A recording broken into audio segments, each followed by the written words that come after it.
জুমার গুরুত্ব তাৎপর্য সম্পর্কে আল্লাহ রাব্বুল আলামিন নির্দেশ দিচ্ছেন, ওহে যারা ঈমান এনেছো, যখন এই জুমার আযান দেওয়া হয় তোমাদের জন্য কর্তব্য হলো ছুটে আসা জুমার দিকে।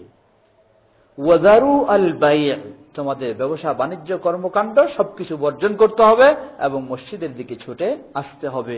এটাই হলো আল্লাহ সুবহানাহু ওয়া তাআলার নির্দেশ। জুমার দিন একটি অত্যন্ত ফজিলতপূর্ণ দিন। সহিহ হাদিসে এসেছে রাসূল সাল্লাল্লাহু আলাইহি ওয়াসাল্লাম তিনি বলেন যে জুমার দিন এটি হলো সেই দিন যেই দিনে আদম আলাইহিস সালামকে সৃষ্টি করা হয়। এটি হলো সেই দিন যেই দিনে আদম আলাইহিস সালামকে জান্নাতে স্থান দেওয়া হয়।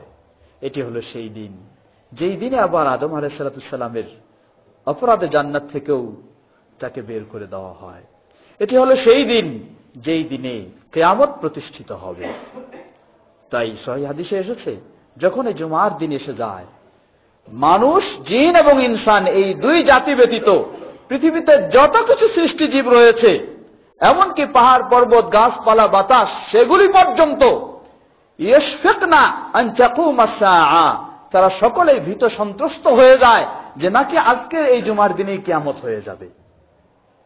যখন এই জুমার দিন আসে সকল সৃষ্টিজীব অস্থির হয়ে যায়, ভীত সন্ত্রস্ত হয়ে যায়, নাকি আজকের এই জুমার দিনে কিয়ামত প্রতিষ্ঠিত হয়ে যাবে। শুধু গাফেল হিসাবে থাকে দুই জাতি, একটি হলো জিন আর একটি হলো ইনসান। সুতরাং জুমা অত্যন্ত গুরুত্বপূর্ণ একটি দিন। রাসূল সাল্লাল্লাহু আলাইহি ওয়াসাল্লাম বলেন, এই জুমার দিন যে ব্যক্তি কি করবে, তার বাড়িতেই কয়েকটি শর্ত। প্রথম শর্ত হলো তার বাড়িতে গোসল করবে, পবিত্র হবে। দ্বিতীয়, গোসল অজু গোসল সবকিছু করে তার সুন্দর কাপড় যেটা রয়েছে তার সাধ্য সামর্থ্য অনুযায়ী সেই সুন্দর কাপড় পরিধান করবে। তৃতীয়, সুগন্ধি ব্যবহার করবে। যদি সুগন্ধি নাও থাকে, তার ঘরে যদি তৈল থাকে সেই তৈলই ব্যবহার করবে। চতুর্থ, অতএব বাড়ি থেকে সে মসজিদে আসবে। পঞ্চম, মসজিদে এসেই যে যেখানে জায়গা পাবে সেখানেই 2 রাকাত সালাত আদায় করে বসে যাবে। যে যেখানে জায়গা পাবে, হাদিসে কঠিনভাবে নিষেধ করা হয়েছে, যিনি পরে আসবেন সকলের মাঝে ভাগাভাগি করে তিনি সামনে যদি আসতে চান তাহলে তার জুমার ফজিলতটাই বাতিল হয়ে যাবে। যিনি যেখানে জায়গা পাবেন সেখানেই তিনি বসে যাবেন এমনটিও নয়, নিয়ম হলো 2 রাকাত সালাত আদায় করে তারপর তিনি বসবেন। এরপরে ইমাম সাহেব যখন খুতবা শুরু করবেন জুমার, তাহলে খুতবার আগেই তাকে আসতে হবে। এই জুমার খুতবা তিনি মনোযোগ সহকারে শুনবেন, অতঃপর ইমাম সাহেবের সাথে জুমার 2 রাকাত সালাত আদায় করবেন। রাসূল সাল্লাল্লাহু আলাইহি ওয়াসাল্লাম বলেন, যে ব্যক্তি এইভাবে করবে তাহলে গত জুমা যদি সে এইভাবে করে থাকে, আবার এই জুমাতেও যদি সে এইভাবেই করে থাকে, তাহলে গত জুমা থেকে এই জুমা পর্যন্ত শুধু নয় বরং আরো 3 দিন বৃদ্ধি করে মোট 10 দিনের তার গুনাহগুলিকে আল্লাহ সুবহানাহু ওয়া তাআলা ক্ষমা করে দিবেন। শর্ত হলে এই শর্তগুলি ঠিক থাকতে হবে। অন্য আরেক বর্ণনায় এসেছে, সেটিও সহিহ বুখারী হাদিস এবং মুসনাদে আহমদের হাদিসে আরেকটু বেশি এসেছে, যে ব্যক্তি কি করবে, প্রতিটি তার বাড়িতে জুমার দিন ভালোভাবে গোসল করবে, পবিত্র হবে, তার সুন্দর কাপড় পরবে, তৈল সুগন্ধি ব্যবহার করবে, এরপর মসজিদে আসবে। আসবে কখন? জুমার খুতবা শুরু হওয়ার আগেই, খুতবা শুরু হওয়ার পরে নয়, আগেই অবশ্যই আসবে। এসে যেখানে জায়গা পাবে সেখানেই 2 রাকাত সালাত আদায় করে বসে যাবে। অতঃপর মনোযোগ সহকারে খুতবা শুনে ইমামের সাথে সালাত আদায় করবে। তাহলে সে যত পা বাড়ি থেকে ফেলে এসেছে প্রতিটি কদমে একটি করে সওয়াব দান করা হবে এবং প্রতিটি কদমের বিনিময়ে একটি করে গুনাহ মাফ করে দেওয়া হবে। প্রতিটি কদমের বিনিময়ে একটি করে মর্যাদা আল্লাহ সুবহানাহু ওয়া তাআলার কাছে বৃদ্ধি করে দেওয়া হবে।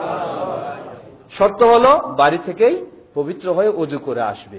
আমরা অনেক সময় কি করি, মসজিদে এসে ওযু করার ভিড় করি। আসলে মসজিদে এসে ওযু করা জায়েজ নাই এটা নয়, করতে পারেন আপনি, কিন্তু বাড়ি থেকে পবিত্র হয়ে যদি আসেন তাহলে এই ফজিলতটা আপনি পাবেন। আর মসজিদে এসে যদি আপনি ওযু করেন তাহলে এই বিষয়টা আপনি বঞ্চিত হবেন। তাই উচিত সম্ভব অনুযায়ী বাড়ি থেকেই পবিত্র হয়ে আসা। ঠিক একইভাবে মসজিদে আপনি যখন আসলেন, নিয়ম হলো সর্বপ্রথমে আপনি 2 রাকাত দুখুলুল মসজিদ সালাত আদায় করে বসবেন। আমরা অনেকে কি করে থাকি, এসেই বসে যাই, এটি নিয়ম নয়। রাসূল সাল্লাল্লাহু আলাইহি ওয়াসাল্লাম বলেন, সহিহ বুখারীর হাদিস, ইযা দাখালা আহাদুকুমুল মসজিদা ফালা ইয়াজলিস ক্বাবলা আন ইয়ারকা রাকাতাইনি, যখন তোমাদের কেউ মসজিদে প্রবেশ করবে সে যেন 2 রাকাত সালাত আদায় না করে না বসে। 2 রাকাত সালাত আদায় করবেন, তারপর বসবেন, এটাই হলো নিয়ম। তাহলে এখন আমরা বলি আবার যে খুতবার সময় যদি হয় তাহলে কি করব? খুতবা চলাকালীন সময় তখন পড়বো না, ছেড়বো। অনেকে আমাদের নিষেধ করে থাকেন। নিষেধ কেন করে থাকেন? এই জন্য নিষেধ করে থাকেন যে খুতবার সময়টি অত্যন্ত গুরুত্বপূর্ণ বিষয়। যে খুতবা যখন হয়, অন্য হাদিসে এসেছে যে যারা মসজিদে আসে, যদি কেউ প্রথম সময়ে আসে তাহলে একটা উট কুরবানি দেওয়ার সমান সওয়াব পাবে, হাদিস সহিহ বুখারী। যে দ্বিতীয় সময়ে আসবে একটা গরু কুরবানি দেওয়ার সমান সওয়াব পাবে। যে তৃতীয় সময়ে আসবে সে একটি দুম্বা বা ছাগল কুরবানি দেওয়ার সমান সওয়াব পাবে। যে চতুর্থ সময়ে আসবে সে একটি মুরগি কুরবানি বা আল্লাহর পথে দান করার সওয়াব পাবে। যে পঞ্চম সময়ে আসবে সে একটা ডিম সদকা করলে, দান করলে যে সওয়াব পাওয়া যায় সেই সমান সওয়াব পাবে। এরপরেও সওয়াব পাইতে থাকবে কতক্ষণ পর্যন্ত? যতক্ষণ খুতবার আজান না হয়। খুতবার আজান যখন হয়ে যায় তখন এই দরজায়, মসজিদের দরজায় ফেরেশতাগণ তাদের রেজিস্টার নিয়ে বসে থাকেন। যারা আগে আসতেছে তাদের নামগুলিও তারা লিপিবদ্ধ করেন। যখন এই মেম্বারে খতিব সাহেব দাঁড়িয়ে যান জুমার খুতবার উদ্দেশ্যে, অন্য বয়ানের নয়, জুমার খুতবার উদ্দেশ্যে, তাহলে ফেরেশতারা কি করেন? তাদের গুটিয়ে ফেলেন, তারাও মনোযোগ সহকারে খুতবা শোনেন। তাহলে উচিত হলো আমাদেরকে সেই খুতবার আগে আসা, জুমার খুতবা শুরু হওয়ার। দ্বিতীয় বিষয়, অন্য আরেক হাদিসে এসেছে, রাসূল সাল্লাল্লাহু আলাইহি ওয়াসাল্লাম বলেন, মসজিদে এসে খুতবার সময় কি করবে? মনোযোগ সহকারে শুনবে। কত মনোযোগ সহকারে দেখুন, রাসূল সাল্লাল্লাহু আলাইহি ওয়াসাল্লাম বলেন, চুপ থাকবে এবং মনোযোগ সহকারে শুনবে।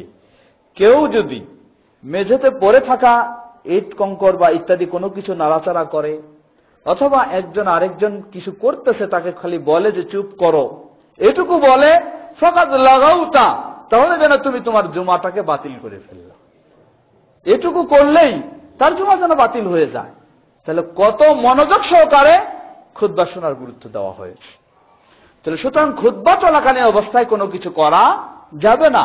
কোনো তাসবিহ তাহলিল নিয়ে ব্যস্ত থাকবেন তাও নয়। কিন্তু আবার আমাদের সমাজে আরেকটি সমস্যা রয়েছে। সমস্যা কি?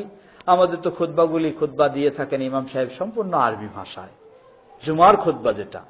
এখন জনগণ তো আমরা হচ্ছে অনারব মানুষ, তাই আরবি ভাষায় খুতবাটা তো কয়জন বুঝবে? 10 জনেই হয়তো খুঁজে পাওয়া যাবে না যে বুঝে। তাহলে বাকিরা কি করবে? এজন্য বাকিরা কেউ তাসবিহ তাহলিল নিয়ে ব্যস্ত থাকে, কারো ঘুম আসে, কারো অন্য কোনো নিয়ে ব্যস্ত হয়। এই জন্য নিয়ম হলো, ইমাম আবু হানিফা, আশ্চর্য হতে হয়, ইমাম আবু হানিফা রাহিমাহুল্লাহ, সেই হানাফি মাযহাবের ওই স্পষ্ট ফতোয়া রয়েছে বাংলা ভাষায় খুতবা দেওয়ার সপক্ষে। কিন্তু আমাদের সমাজে সেই আসল বিষয়টাকে প্রকাশ না করে আরবি ভাষায় খুতবা দিতে হবে, এটাই অপরিহার্য করে নিয়েছি আমরা।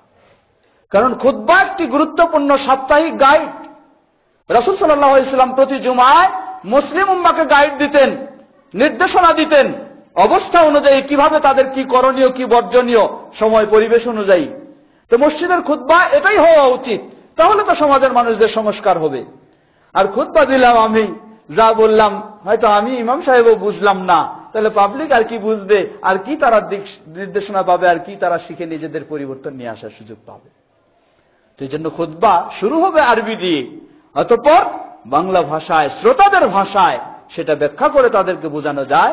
এভাবে আমাদের খুতবা হয়, সেভাবে বোঝানো যাবে। এরপরে আবার শেষের দিকে দোয়ার মাধ্যমে সেটি শেষ হবে। এটাই হচ্ছে খুতবার নিয়ম। তো যেটা বলছিলাম, খুতবা মনোযোগ সহকারে শুনতে হবে।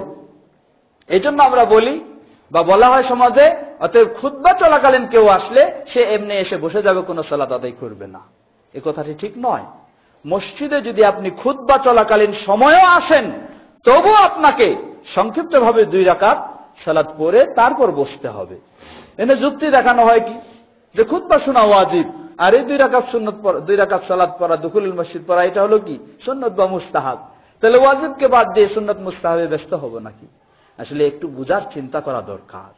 এই মেম্বারে দাঁড়িয়ে, সহিহুল বুখারীর হাদিস, রাসূল সাল্লাল্লাহু আলাইহি ওয়াসাল্লাম এই মেম্বারে দাঁড়িয়ে খুতবা দিচ্ছেন।